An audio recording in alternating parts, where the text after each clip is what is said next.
This is my third video on solving radical equations, and in this video we're basically going to do the same principles that we did in the first two, except for we have a little bit more work to do once we're done with those essential principles. So let's start with this. This equation over here, it says the square root of all of this, 4x minus 7. Take that plus 2, and then we are supposed to come out to equal 5. Okay, so we say what x value would cause this to be true. The first thing we want to do is isolate the radical. Okay, so that means this thing right here, this entire square root needs to be made so that it is by itself. So what we're going to do is we're going to start by subtracting 2 from both sides.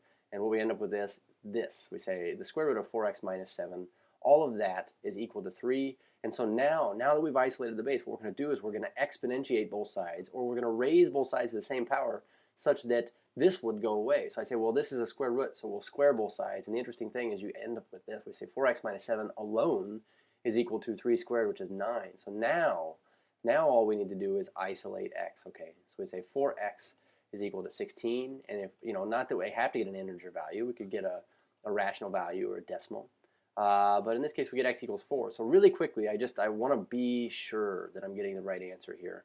So what we're going to do is we're going to check our answer. And the original equation said, okay, well, the square root of 4 times my x value minus 7, all that plus 2 is supposed to equal 5, where we think that this x value is 4. We check this out by saying, okay, well, then I get 16 minus 7 in my root. All that plus 2 equals 5. So 16 minus 7, we get root 9 plus 2 equals 5. And so this comes out to be 3 plus 2 equals 5. So we get 5 is 5. Okay. So again, taking a look at this equation here, you might pause the video and take a shot at this yourself. It's the same kind of setup. We just have different values. So again, we need to isolate the radical. I mean, if there was a 2 out front, we'd have to add the 4, then divide by 2. But in this case, we just need to add 4 to both sides. So we'll get, looks like a 10 on the right, and now we've isolated this root. So again, we're taking square root, so again we'll raise both sides now that it's isolated to the second power, and we just get left with 2x plus 8 is equal to 10 squared, which is 100.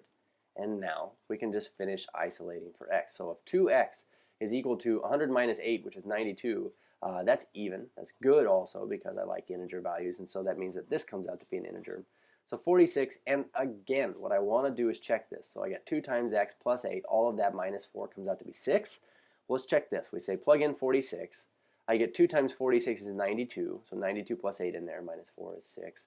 92 plus 8 we know is 100, so I get a square root of 100 minus 4 is 6. And so square root of 100 is 10, so we get 10 minus 4 is 6, and of course 6 is 6, so this is our solution value right there. Cheers.